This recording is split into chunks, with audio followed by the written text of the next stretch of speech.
श्लोक नंबर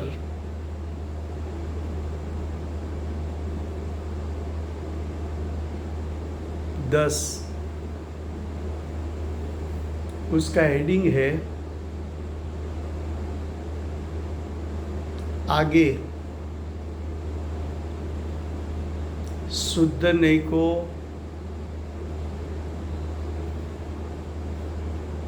आगे शुद्ध नहीं का उदय होता है,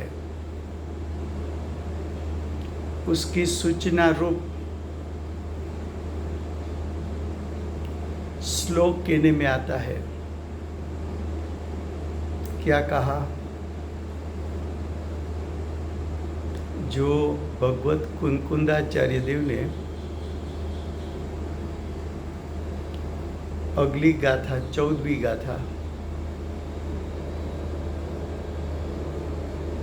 उसमें शुद्ध नहीं के विषयभूत विनायक स्वभाव कैसा है, और 14 गाथा में ग्रंथ के कर्ता भगवत कुंकुंदाचार्य देव दिखाने वाले हैं।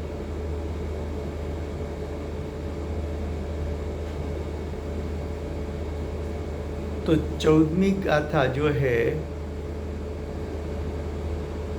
उसकी भूमिका बनाने के लिए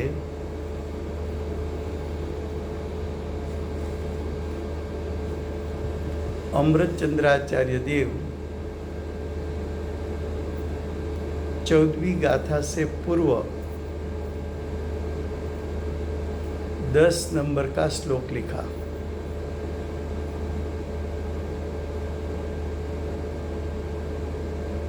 उसका हेडिंग था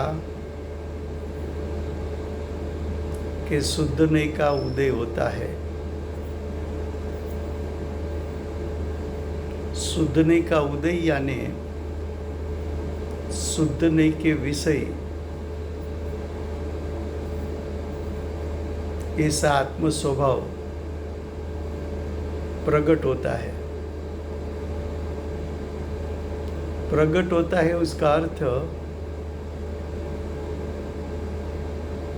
कि अमृतचंद्राचार्य देव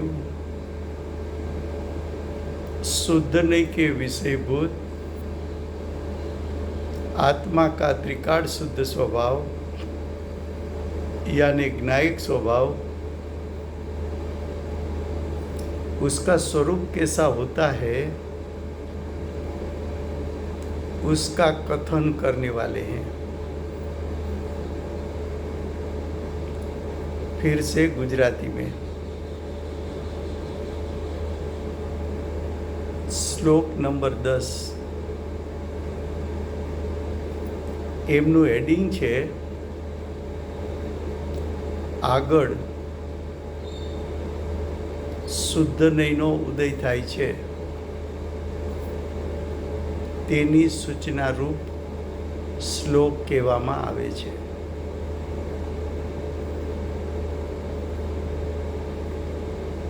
ગ્રંથકર્તા કુંકુંદાચાર્ય દેવ હવે પછી આવનાર ગાથા 14મી એ 14 ગાથામાં કુંકુંદાચાર્ય દેવ શુદ્ધ નહીંના વિષયભૂત આત્માનો ત્રિકાળ શુદ્ધ સ્વભાવ એનું સ્વરૂપ કેવું છે, દ્રષ્ટિના વિષયભૂત જ્ઞાયક સ્વભાવનું સ્વરૂપ કેવું છે એ દર્શાવવાના છે। એ 14મી ગાથાની પૂર્વે 14મી ગાથાની ભૂમિકા દર્શાવવા માટે ટીકાકાર આચાર્ય અમૃતચંદ્રાચાર્ય દેવે આ 10 નંબરનો શ્લોક મૂક્યો છે। માટે શબ્દ મૂક્યો આગળ। આગળ એટલે હવે પછી।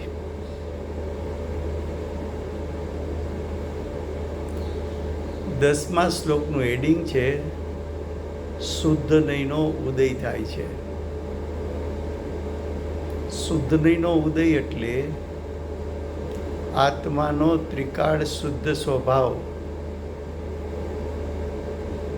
એને પ્રગટ કરે છે. આત્માના ત્રિકાળ શુદ્ધ સ્વભાવને પ્રગટ કરે છે એટલે કે આત્માનો ખરેખર શુદ્ધ સ્વભાવ કેવો છે એનું અમે કથન કરવાના છીએ. આત્માના ત્રિકાળ શુદ્ધ સ્વભાવનું કથન કરશે. માત્ર કથન કરવું છે કે શુદ્ધ નહીંના વિષયભૂત આત્માને ગ્રહણ પણ કરાવવો છે. શુદ્ધ સ્વભાવને ઉપાદેય કરવાનો છે. ત્રિકાળ શુદ્ધ સ્વભાવને આશ્રય માટે, અવલંબન માટે, એનું ધ્યાન કરવા માટે ઉપાદેય કરવો એટલે ગ્રહણ કરવાનો છે.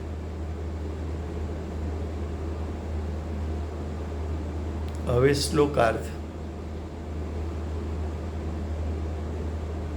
શુદ્ધ નહીં.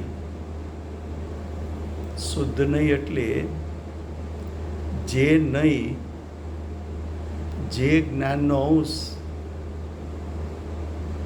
આત્માના શુદ્ધ સ્વભાવને દર્શાવે.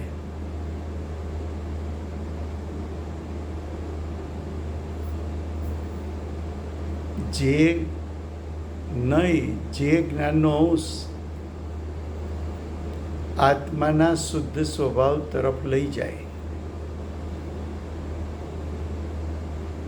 શુદ્ધ નહીં એટલે જે જ્ઞાનનો અંશ આત્માના શુદ્ધ સ્વભાવમાં એકાગ્ર થઈ જાય.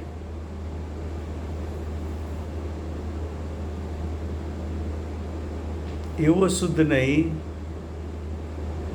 શુદ્ધ નહીં એટલે શું?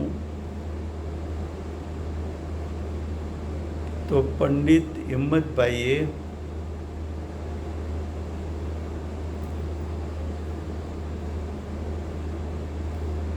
ચોખવટ કરી છે કે આત્માના સ્વભાવને પ્રગટ કરતો ઉદયરૂપ થાય છે. આત્માના શુદ્ધ સ્વભાવને પ્રગટ કરતો એટલે ગ્રહણ કરતો.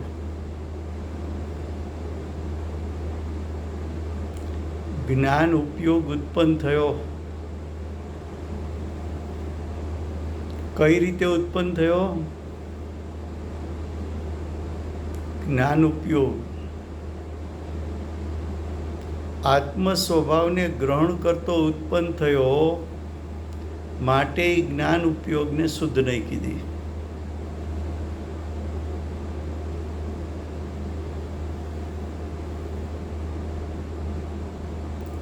જ્ઞાન ઉપયોગ સ્વને ગ્રહણ કરતો એટલે સ્વ સ્વભાવને ગ્રહણ કરતો. આત્માના સ્વરૂપને ગ્રહણ કરતો એટલે આત્માના સ્વરૂપને એટલે સ્વ સ્વભાવને ગ્રહણ કરતો. આત્માના શુદ્ધ સ્વભાવને ગ્રહણ કરતો.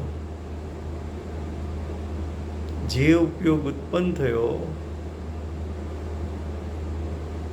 જે ઉપયોગ શુદ્ધ સ્વભાવને, જ્ઞાયકને સ્પર્શતો ઉત્પન્ન થયો,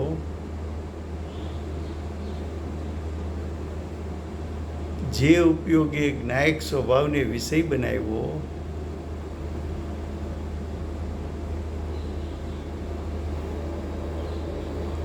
એ જ્ઞાયક સ્વભાવનું સ્વરૂપ કેવું છે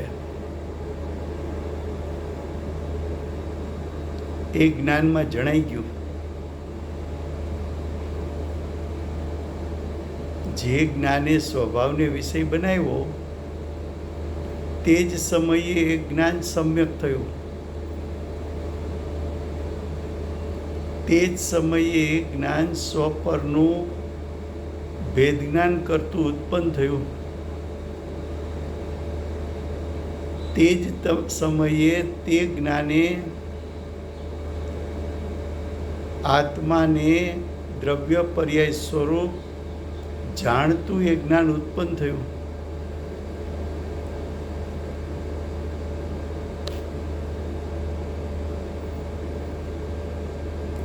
તે આત્મ સ્વભાવને કેવો પ્રગટ કરે છે? આ શુદ્ધ નહીએ આત્મ સ્વભાવને ગ્રહણ કર્યો, પણ ગ્રહણ કરતી વખતે કેવો પ્રગટ કરે છે? એટલે આત્મ સ્વભાવનું સ્વરૂપ એના જ્ઞાનમાં કેવું આવ્યું? એ જ્ઞાન ઉપયોગે આત્મ સ્વભાવને વિષય બનાવ્યો, તો વિષય બનનાર આત્મ સ્વભાવ એનું સ્વરૂપ કેવું છે? એ સ્વરૂપ જ્ઞાન ઉપયોગે જાણી લીધું, માટે એને પ્રગટ કરે છે એમ કીધું.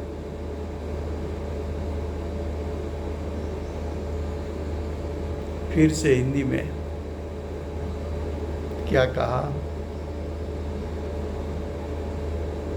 वो आत्म स्वभाव को कैसे प्रकट करता है? वो यानी शुद्ध नहीं, वो यानी ज्ञान उपयोग.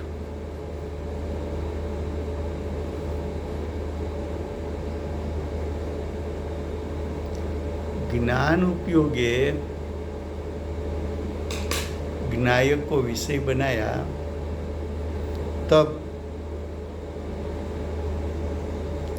वो ज्ञान ने आत्म स्वभाव को जैसा है वैसा जाना. तो ज्ञान उपयोग आत्म स्वभाव को जान लिया, तो आत्म स्वभाव कैसा है वो ज्ञान में आ गया. उसको प्रकट करना कहने में आता है.